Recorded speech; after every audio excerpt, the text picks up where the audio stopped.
Hello again. The Rangers footballer Glen Kamara has urged UEFA to act after accusing a Slavia Prague player of racial abuse during a Europa League match on Thursday, in which, of course, Rangers were knocked out. In a statement, the midfielder said if UEFA genuinely wants to show racism the red card, then it's time to stop the tokenism and take a zero-tolerance approach. Well, Slavia Prague have responded to the accusation with a statement saying centre-back Ondrej Kudela admitted he had used offensive language but denied using racist language. Joining us now is Glen Kamara's solicitor, Amma Anwar. Good afternoon to you. Thank you for coming on to the programme today. So I guess that's a statement that you will contest offensive rather than racist language.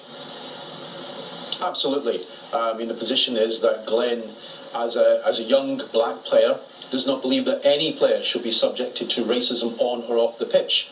The vile, rancid and racist language that the Slavia Prague player used against Glen Kamara is simply unacceptable, and UEFA has to take a zero-tolerance approach, and if they fail to do so, then they give a green light to racism. 2 days on from this, how is the player coping? Clearly shocked by what happened when he was confronted. Well, he's strong and robust, but obviously he comes from, what Glen said to me is he comes from a humble background. He has worked extremely hard his whole life to reach, the peak of footballing, and for him to go onto a football pitch, and to be subjected to such abuse is simply unacceptable. He didn't think he's had to sadly grow used to, abuse from football fans, on social media or at stadiums, but he didn't think it was going to be from another professional or somebody claiming to be a professional. And the facts, as far as Glen is concerned, are that this player, there was an argument going on the pitch between Rangers and the Prague football players. And this player then stepped forward and said, "Just wait a second, my friend." He then leaned over, cupped his hand, leaned into Glen's ear and used an expletive and called him a monkey.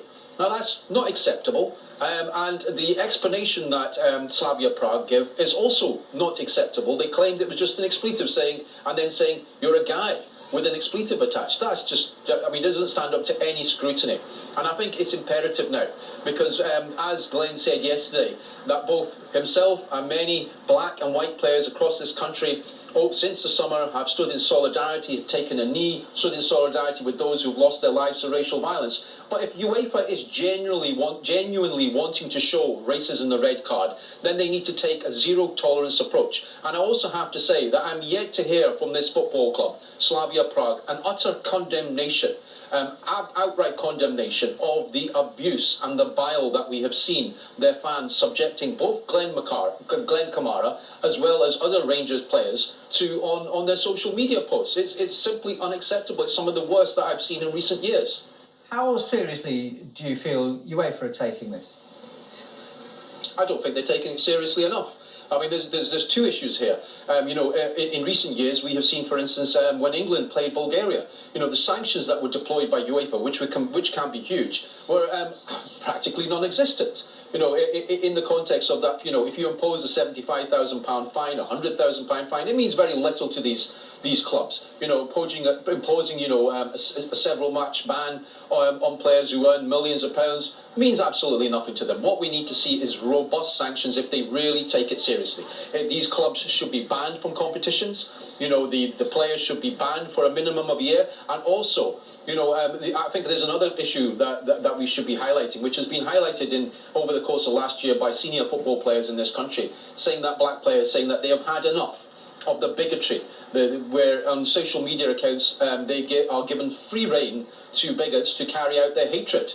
It's not allowed in stadiums, so why should it be allowed in social media accounts? It's easy enough for these Instagram and other platforms to cancel or to block individuals, let's say for instance showing a section of a football match, yet for some reason they appear to take no action against these fans. And football clubs should be taking serious action, and UEFA most definitely should be acting. They need to send a message out now, otherwise it's seen by black players as being extremely tokenistic. It's all very well flying the flag, taking the knee, having banners up there saying show racism a red card, but the real proof will be when they actually start to ban clubs and ban players for after they subject players to such racist abuse. All right, thanks very much indeed for your thoughts today, Amma Anwar, joining us from Glasgow. Thank you.